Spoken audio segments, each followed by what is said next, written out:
Bismillahirrahmanirrahim. Assalamualaikum warahmatullahi wabarakatuh. Alhamdulillahilladzi anzala ala abdihil kitaba wa lam yaj'al lahu iwaja. Wassalatu wassalamu ala sayyidina Muhammadin nabiyil mustafa wa ala alihi wa sahbihi wa man ihtada amma ba'du. Hadirin jamaah subuh yang dirahmati Allah Subhanahu wa taala, puji dan syukur marilah senantiasa kita panjatkan kehadirat Allah Subhanahu wa taala atas begitu banyaknya anugerah dan limpah nikmatnya kepada kita semua, sehingga pada pagi ini kita masih diberikan kesempatan dan juga kesehatan untuk bisa hadir di majelis yang mulia ini dan melaksanakan sholat subuh berjamaah. Insyaallah kita juga akan lanjutkan dengan ta'lim. Salawat dan salam semoga selalu tercurah kepada junjungan kita Nabi besar Muhammad sallallahu alaihi wasallam. Mudah-mudahan kita senantiasa bisa istiqomah melaksanakan sunnah-sunnahnya dan semoga di akhirat kelak kita mendapatkan syafaatnya. Amin ya rabbal alamin. Hadirin jamaah subuh yang dirahmati Allah Subhanahu wa taala, kita akan belajar bab baru. Insyaallah mudah-mudahan kita istiqomah bisa terus menggali pelajaran ini. Itu kita akan belajar untuk mungkin pelajaran yang belum pernah secara khusus ya dan kontinu kita pelajari, yaitu mengenai Asmaul Husna. Jadi insyaallah ini akan jadi kajian berseri ya. Asmaul Husna, kita akan belajar dan mengenal nama-nama Allah yang agung, yang indah, dan kita akan mencoba untuk meneladaninya. Ada berapa banyak Asmaul Husna? 99. Nah, 99 yang memang berdasarkan hadis Nabi sallallahu alaihi wasallam bahwa Asmaul Husna ada 99. Tapi sebetulnya nama Allah yang indah itu tidak terbatas. Memang kita tidak mungkin untuk menjangkaunya semua.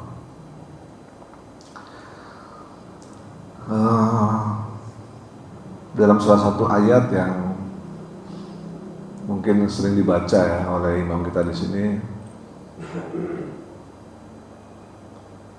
apa itu ayatnya tuh? Huwallahul ladzi la ilaha illa hu. Wallahul ladzi huwa, artinya dia itu adalah Allah, la ilaha illa, yang tidak ada Tuhan selain hu, dia.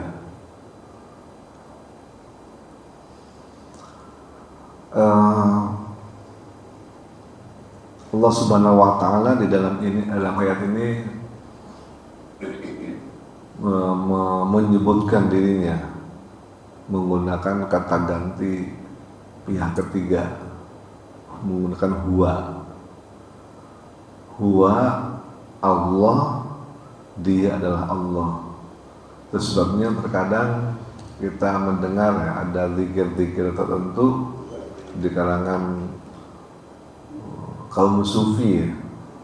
Zikirnya isinya adalah hu. Itu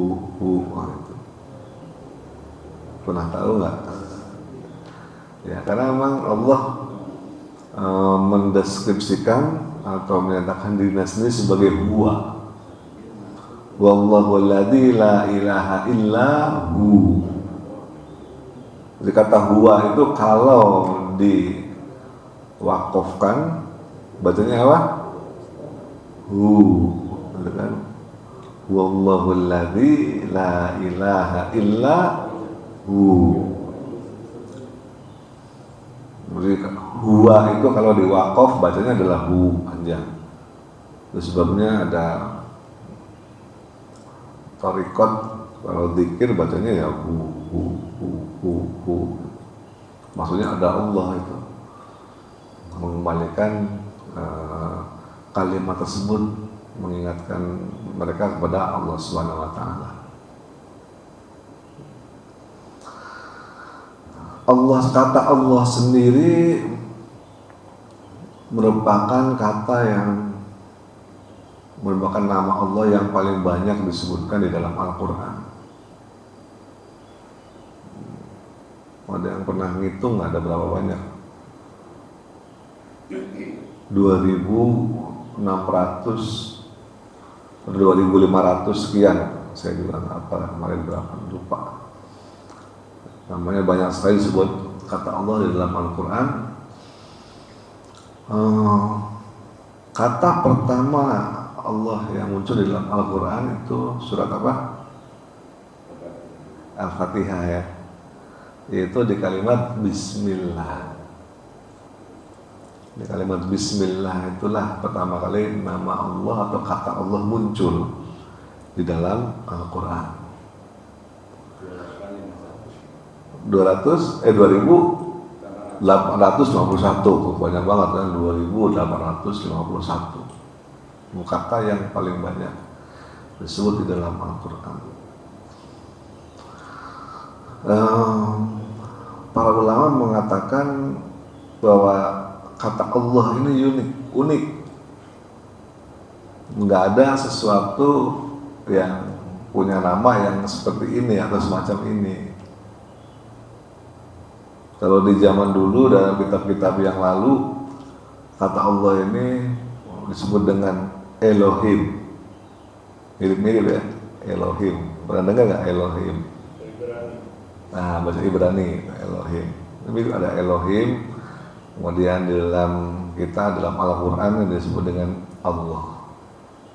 Itu maknanya sama, yaitu mengacu kepada makna Tuhan.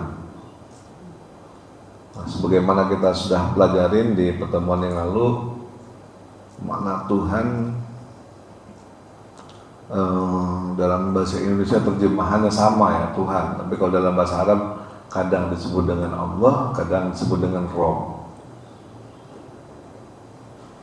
Masih ingat nggak bedanya apa itu? Allah dengan Rob. Kan terjemahannya sama kalau kita lihat ya. Rabbil Alamin misalnya pakai Rob. Tuhan seluruh sekalian alam. Tapi kata Allah sendiri yang disebut dengan Tuhan.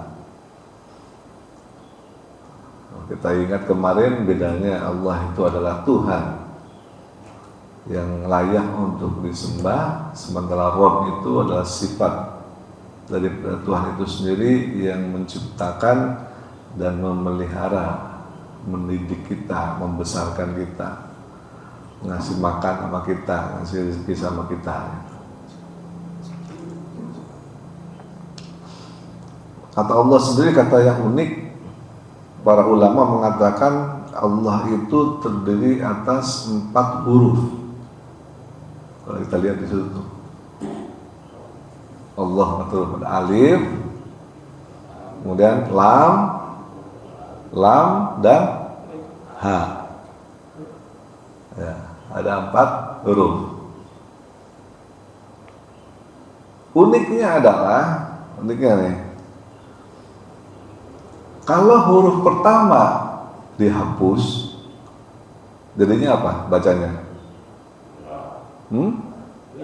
Lillah. Oh, jadi lillah. Tetap ada maknanya lillah. Lillahi ma fis samawati, ada ayatnya itu. Bahkan milik Allah lah, milik Allah lillah. Tapi ma fis samawati wa ma fil ard. Apa yang ada di langit dan apa yang ada di bumi. Lillah, milik Allah. Kalau satu lagi lamnya dibuang, Jadinya apa bacanya? Nah, lahu, bacanya lahu. Iya. Dari lillah menjadi lahu. Lahu artinya apa? Baginya. Sama bagi Allah. Lahu mulkus samawati wal ardh. Ada ayatnya itu. Miliknya lah, miliknya. Nyanya itu Allah maksudnya. Kerajaan langit dan bumi. Atau kekuasaan Allah mencakup langit dan bumi. Dari lahu. Kalau lamnya terakhir dihapus, bacanya apa? Hu, sama kayak tadi kan? Hu. Ada yang pikirnya kayak gitu. Hu. Mana hu itu adalah nya atau dia. Nah, menunjukkan kepada Allah Subhanahu wa taala juga sendiri. Jadi betul-betul kata yang unik ya. Beda kalau sama kita ya. Saya misalnya Rahmat. Kalau R-nya dihapus,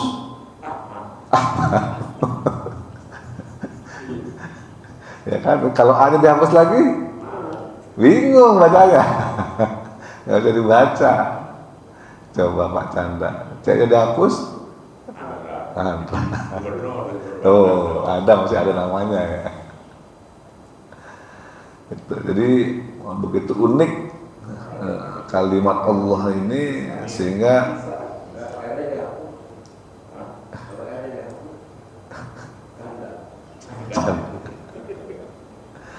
ya, jadi begitu unik ya kalimat Allah itu betul-betul unik sehingga walaupun hurufnya itu satu persatu dihapus tetap menunjuknya kepada Allah Subhanahu wa taala.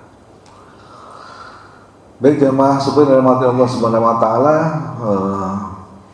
di dalam ayat tadi Allah menjelaskan sifat-sifat Dia yang paling dominan. Wallahul ladzi la ilaha illahu. Setelah itu apa ayatnya?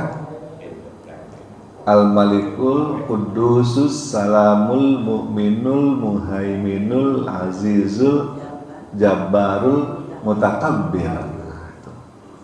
Terus Allah menyebutkan dirinya sendiri dengan nama-namanya yang mulia, nama-namanya yang indah di dalam ayat tersebut. Yang insya Allah nanti kita akan pelajarin ya satu demi satu, kita akan kupas nama-nama tersebut supaya kita bisa terapkan di dalam kehidupan kita sehari-hari.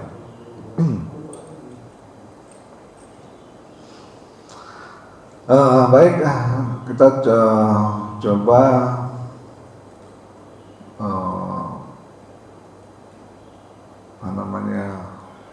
perdalam lagi ya mengenai kalimat Allah ini.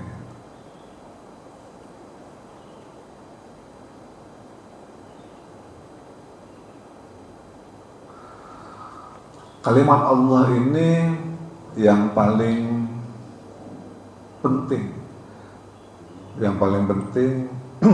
yang harus senantiasa kita dawamkan, kita rutinkan dalam berzikir adalah terletak pada satu kalimat yang senantiasa kita baca juga dalam sholat, yaitu la ilaha illallah.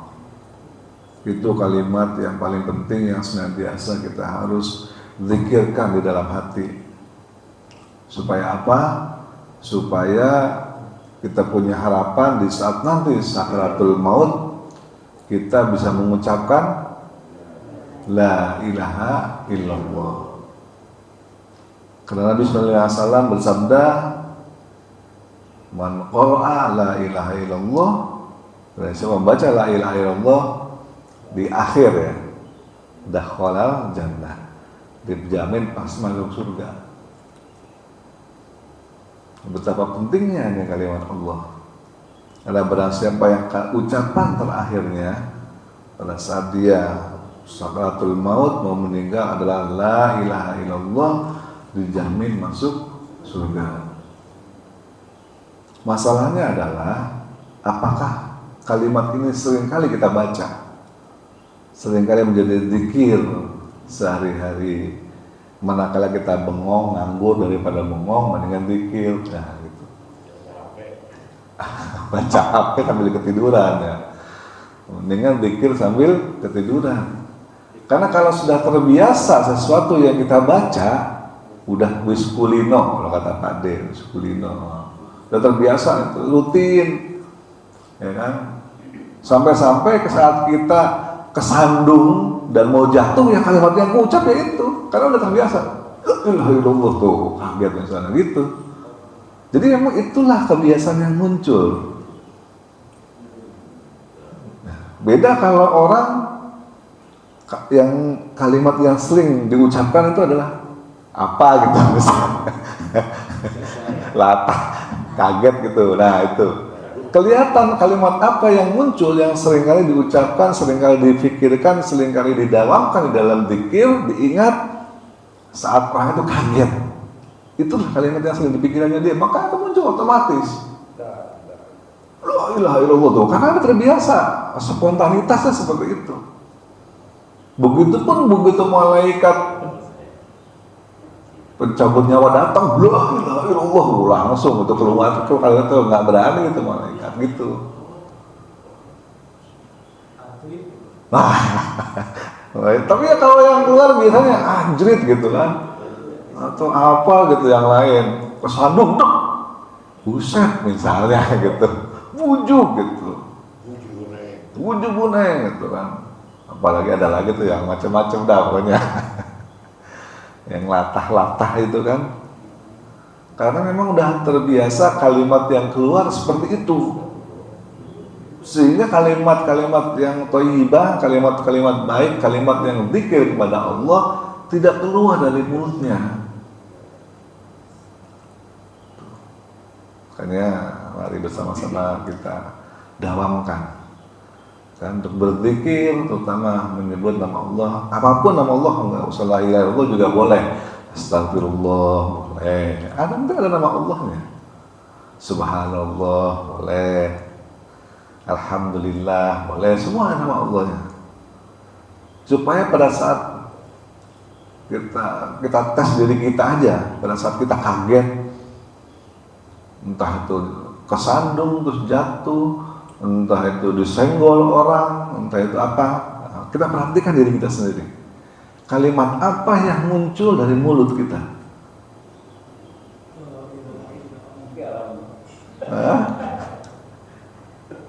Ya, itu menjadi pertanda. Jadi jangan dibayangkan, oh gampang masuk surga ternyata ya, cuma la ilaha illallah doang, gitu. Kesannya gampang, enteng. Tapi begitu ngelihat nanti wujud malaikat maut, lupa itu semua. Kalau nggak biasa, coba lupa itu semua buru-buru karena saking menakutkannya gitu. Sampai-sampai Umar yang paling galak terkenal itu, konon ada riwayat mengatakan marah Umar itu sama malaikat Israel. Waktu datang, astagfirullah, kaget Umar, serem amat, dimarahin malaikatnya. Lu kata gitu, oh begini lupa lu kalau ngadepin datangin orang mukmin, agak bagusan dikit, kenapa ya gitu domelin. Coba siapa yang berani ngomelin malaikat? Malaikat Israel lagi domelin sama Umar. Umar paling galak kan. Berani, malaikat tadi diomelin, malaikat bingung, orang berani amat, lu tahu nggak siapa gue, kata Umar gitu. Gue ini sahabatnya kekasih Allah, gitu. Dia bilang gitu, tetap aja masih bawa namanya Nabi. Dia nggak berani ngadepin dirinya sendiri, baru-baru dia berani. Gue ini sahabatnya Nabi, tapi berani sama gue, gitu kira-kira kalau bahasa kita. Malaikat mengkerut, waduh. Gitu. Balik lagi nggak berani, mau nanyain Umar tuh, mantra buka, dia nggak berani balik lagi. Ya Allah, gue diomelin sama Umar, gimana nih? Ya udah lu datang cakapan dikit kayak gitu. Balik lagi tuh malaikat dengan rupa yang ada ini. Nah, gini baru bener nih kata Umar. Udah lu mau nanya apa? Baru dia ngobrol mantra buka. Gitu. Tetap dijalankan prosedurnya, manabiuka dan seterusnya. Tuh. Jadi kalau kita terbiasa menerapkan di dalam hati kita kalimat-kalimat thayyibah, kalimat yang baik, kita uji aja. Saat kita kaget benar-benar kaget ya. Entah karena satu dari apa yang keluar dari mulut kita, nah siap-siap itulah nanti yang keluar pada saat kita sakaratul maut. Nah jangan sampai itu. Pastikan saat kita kaget, benar-benar kaget itu keluarnya astagfirullah atau subhanallah, la ilaha illallah misalnya, atau Allahu akbar, kalimat-kalimat thayyibah yang keluar. Supaya nanti begitu kaget melihat malaikat maut, wah itu yang keluar. Tuh. Jadi memang butuh pembiasaan diri dan diri kita sendiri ya. Untuk senantiasa berzikir. Mungkin jamaah semua sudah sering mendengar ayatnya, hafal ayat di surat Ali Imran tentang zikir. Apa itu? Nah, alladzina yadhkurunallaha qiyaman. Senantiasalah kalian mengingat Allah. Yadhkuru berzikir, artinya mengingat Allah. Qiyaman pada saat berdiri, wa qu'udan pada saat duduk, wa ala junubihim pada saat berbaring tuh. Jadi semua kondisi, jangan lupa senantiasa ingatlah kepada Allah. Saat kita berdiri, ingat Allah. Jangan ingat kamu, kan ada lagunya tuh. Ya kan, mau makan ingat kamu, wah mau tidur ingat kamu, gitu. Hah? Siapa yang tidur? Ingat kamu, jangan, ya kan? Mau makan ingat Allah, gitu. Mau tidur ingat Allah. Lagi berdiri ingat Allah. Sambil duduk ingat Allah. Tuh. Sambil tiduran ingat Allah. Itu. Karena itu adalah perintah dalam Al-Quran. Alladzina yadhkurunallaha qiyaman pada saat berdiri, wa qu'udan pada saat duduk, wa ala junubihim dan pada saat berbaring. Dan biasa mengingat Allah. Tapi ingat ya, kadang-kadang jangan sampai kita juga ada yang kebablasan. Yang diingat tentang Allah adalah Allah itu bentuknya kayak apa ya? Nah itu jangan, itu nggak boleh. Allah itu bentuknya kayak apa ya? Tapi yang diingat adalah apa? Terusan ayat tadi. Wa yatafakkaruna fi khalqis samawati wal ardi rabbana ma khalaqta hadza batila subhanaka faqina adzabannar. Yang harus kita ingat adalah betapa hebatnya ciptaan Allah Subhanahu wa taala itu. Jadi enggak usah dipikirin Allah itu punya kaki apa enggak, punya tangan apa enggak usah. Allah itu lagi di mana sekarang, gimana bentuknya, ukurannya segimana, enggak usah dipikirin gitu. Enggak ada gunanya begitu, bahkan enggak boleh bikin kita kayak gitu. Enggak akan sampai sia-sia. Yang penting mikirin adalah ciptaan Allah yang luar biasa. Kita seringkali senantiasa bertafakur. Nah, itu perintah keduanya. Perintah pertama mengingat Allah, zikir tentang Allah. Keduanya adalah bertafakur, memikirkan betapa indahnya, betapa hebatnya ciptaan Allah itu. Tuh. Setiap kali kita ngelihat ada nyamuk, luar biasa. Gitu. Allah ciptakan yang namanya nyamuk. Gara-gara nyamuk, nah, banyak orang yang hidup dari nyamuk ya. Yang kerja di pabrik obat nyamuk. Ya kan? Banyak orang kaya gara-gara nyamuk. Tapi sehebat-hebatnya nyamuk, tetap aja dia makanan cicak. Kan gitu. Walaupun cicak itu merayap di dinding. Tuh, ada lagunya lagi. Ya kan?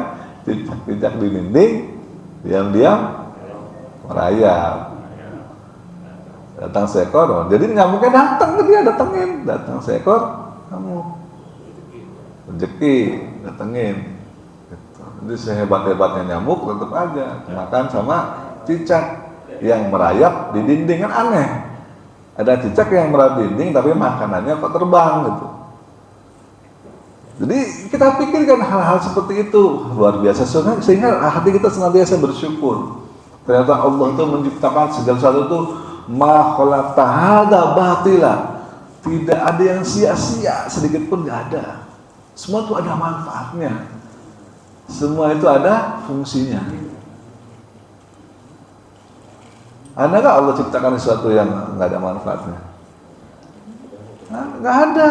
Bahkan mohon maaf ya, sampai kotoran pun bermanfaat buat pupuk tuh. Nggak ada, coba. Beda sama ciptaan manusia. Manusia ciptakan apa? Motor, ya kan? Knalpotnya polusi, ngerusak udara. Jadi susah gitu.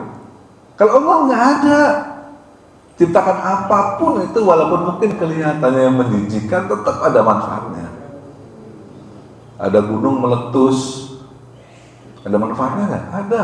Tanahnya jadi subur gitu. Macam-macam. Jadi semua itu berguna khususnya bagi kita manusia. Jadi senantiasalah kita satu berzikir, mengingat Allah Subhanahu wa taala dalam segala kondisi dan keadaan. Baik itu duduk, berdiri, berbaring. Setelah kita berzikir, kita juga kemudian bertafakur, mengingat segala ciptaan Allah Subhanahu wa taala, supaya kita punya keyakinan bahwa semuanya itu tercipta tidak sia-sia. Satu sama lain saling membutuhkan, satu sama lain saling simbiosis, mutualisme, saling bergantung, saling bermanfaat. Bahkan kata Albert Einstein mengatakan ya, kalau saja tidak ada lebah, balik lagi lebah di muka bumi ini, hilang, maka umat manusia hanya bisa bertahan paling lama 4 tahun. Aneh ya? Apa hubungannya coba? Pak Santo yang bisa menjelasin.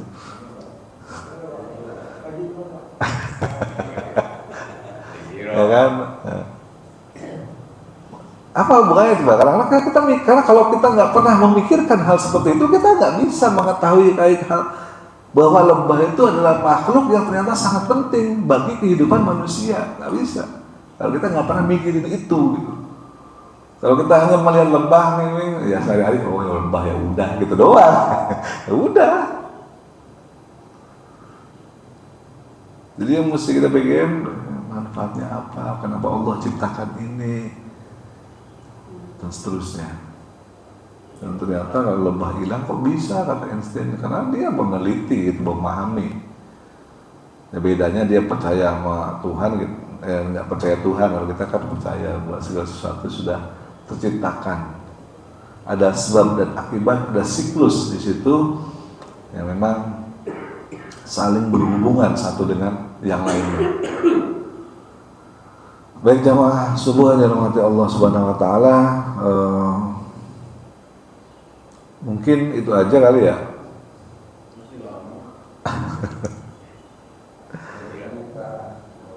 Ini kita pembukaan dulu, nanti kalau ini kepanjangan kita.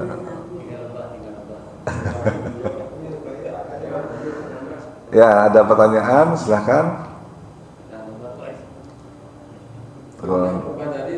Nah, itu harusnya Pak Chandra itu, coba Pak Chandra jelasin bisa.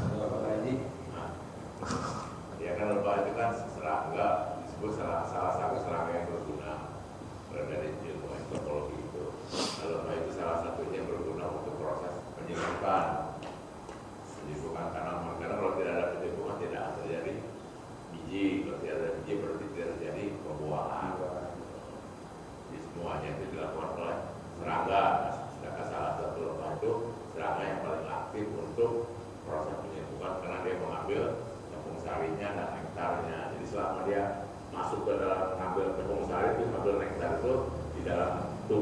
itu di luar tubuhnya dan kakinya itu polen semuanya nempel. Terus dia pindah ke bunga lain, situ jatuh. Bisa bunga jantan dengan bunga betina terjadi proses penyerbukan. Itulah kenapa lebah itu sangat penting untuk kita lindungi. Tidak boleh kita semprot dengan proses secara satunya insektisida. Gitu. Karena kalau sebetulnya bukan lebah aja, serangga yang lain juga sama seperti capung, kemudian kupu-kupu, terus kemudian seperti kupu-kupu ini karena dia belalainya panjang, itu bisa masuk sampai ke dalam. Terus lebah yang kecil, stingel species, itu dia bisa masuk sampai ke dalam bunga. Kalau yang memang lebah nggak bisa, dia bisa masuk ke dalam, pindah lagi ke tempat yang lain. Jadi memang semuanya serangga nggak ada gunanya semuanya. Tuh, coba ya. Coba Allah tuh sudah mikirin ya, kalau kita dalam pedalam ya, Allah tuh sudah mikirin gimana caranya tumbuh-tumbuhan tuh kawin. Kan dia nggak bisa bergerak. Oh, coba. Ya kan? Kalau Pak Eri kawin gampang ya, bisa jalan. Yang penting ada bininya kan gitu. Ada gitu. Binatang juga gampang, kucing mau kawin kan, nyari betinanya kejar-kejar. Nah sekarang pohon kawin gimana caranya? Kan nggak bisa gerak. Pohon yang ini kawin yang pohon itu senangnya sama yang ono jauh gitu kan. Gimana caranya? Itu tadi ternyata lebah ngambil dari sini terus sono kawin dia. Jadi lebah itu lah yang ngawinin pohon ini dengan pohon ini sehingga terjadilah pembuahan dan sebagainya tuh. Bayangin kalau kita pikirin tafakur. Terjadi rasa asam dan manis itu enggak ya? Iya itu dia makanya. Nah, termasuk salah satu angin. Nah angin itu Pak.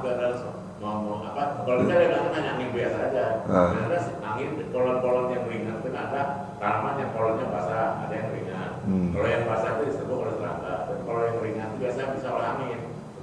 Terbang. Tidak korai ya. Terjadi penyerbukan juga. Tuh. Kalau masuk angin, makro. Jadi gitu. Coba kalau kita tahu ilmunya, kita pikirin, kita teliti gitu. Luar biasa ciptaan Allah itu. Nggak ada yang sia-sia semuanya. Ada fungsinya itu yang kita nggak kepikir itu ada kan? Oh gitu fungsinya kalau kita tahu ilmunya. Bayangin coba. Bagaimana Allah memikirkan semua itu. Ini pohon Allah ciptakan nggak bisa bergerak, tapi kan tetap harus survive. Pohon itu harus tumbuh, harus berbuah, harus beranak pinak. Bagaimana caranya? Nah itulah caranya. Satu dengan angin, kedua dengan serangga. Ada caranya. Itu kalau kenapa kita diperintahkan untuk bertafakur, memikirkan semua ciptaan Allah. Sehingga dengan begitu kita kan makin bersyukur. Luar biasa Allah itu. Itu terus pikiran kita, hati kita senantiasa ingat kepada Allah dan mengingat Allah itu sangat luar biasa menciptakan seluruh alam raya ini. Sampai lebah itu oleh Allah diciptakan kakinya itu dikasih keranjang. Tuh. Kalau basket, kita kan nggak tahu tuh mesinnya apa. Ternyata dia bisa mengumpulkan tepung sari itu di kakinya. Kalau basket nanti bisa pindah ke tempat lain, bisa kita panen itu. Tuh. Kakinya pun punya keranjang gitu. Ada keranjang di kakinya lebah kalau tahu ilmunya. Kecil dari kulit Ada keranjang. Ada keranjangnya, ada kantongnya. Kantongnya coba. Lebah begitu lahir ceprot udah punya kantong. Kita kan nggak bisa. Ya kan? Jadi Allah tuh sudah pikirkan, Allah sudah desain semuanya sedemikian teliti dan sedemikian ada fungsi semuanya. Enggak akan ada yang luput semuanya itu dari desainnya Allah Subhanahu wa taala. Kalau kita mau mikirin itu, kalau kita mau merenungkan dan meneliti itu. Kalau enggak ya bagi kita lebah ngeng enggak ngangguin aja. Malah mikirinnya gitu, ngangguin aja nih. Ya penting ada lalunya aja. Nah, kalau enggak madunya doang yang maunya, lebahnya mah kagak mau. mau kawin tuh. Nah, ini. Sampai sengat aja pun berguna gitu ya. Tuh, coba. Saya aja nggak berani disengat. Coba. Jadi yang ada itu kan kalau di meja ada gula gitu ya. Tiba-tiba ada semut datang. Gitu. Padahal kita ada semut. Terus kita mau punya itu, kayak penciuman yang tinggi. Nabi Musa itu pernah, dia penasaran gimana cara Allah ngasih makan ke seluruh makhluknya. Kan makhluk Allah kan banyak, bukan cuma manusia, binatang, macam-macam gitu. Suatu saat itu, Allah, ya Allah pengen tahu sih gimana caranya engkau kan tahu Musa, iya. Tuh kamu kan di atas sekarang lagi berdiri di atas batu, kata Allah gitu. Coba kalau belah batu itu pakai tongkat, belah batunya berat. Nggak ada apa-apa tuh. Terus sekali lagi pukul, belah lagi. Belah lagi, berat gitu. Baru kelihatan tuh ada utek berdua tuh, jantan sama betina. Tuh kata Allah. Allah tahu aja, bahkan ada binatang di dalam batu lagi. Tuh, itu aja.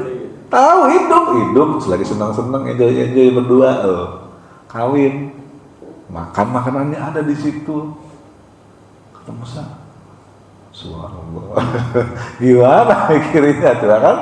Kita kan nggak tahu bagaimana caranya. Kalau yang kelihatan mungkin. Nah ini di dalam batu lagi. Maka Nabi Sulaiman pernah minta izin. Ada yang pernah dengar nggak ceritanya ini? Ya Allah, karena Nabi Sulaiman karena merasa saking dirinya tuh kaya, super kaya, nggak ada tandingannya gitu.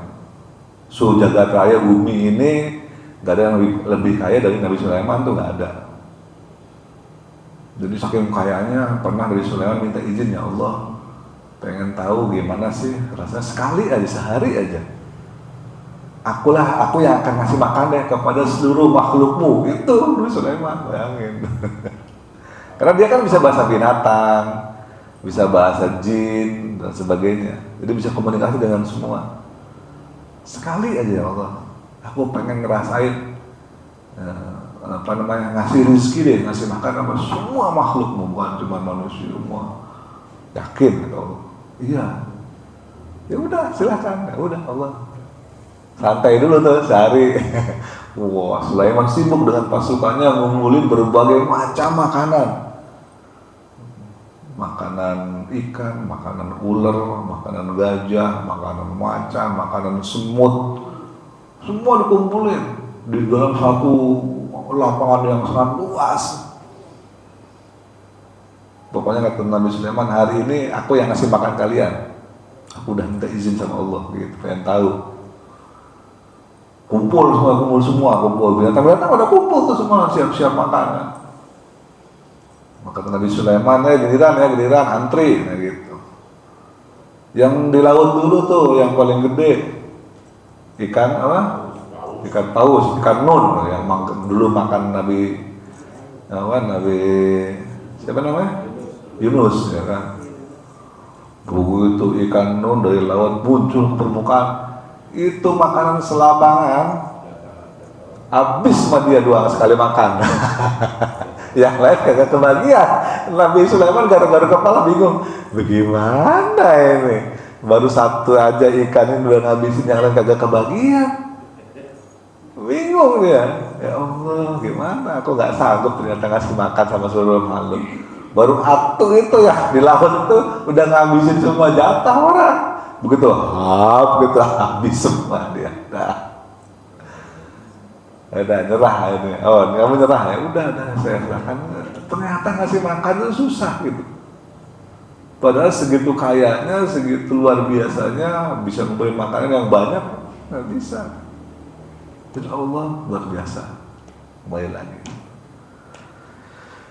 Baik, ada lagi?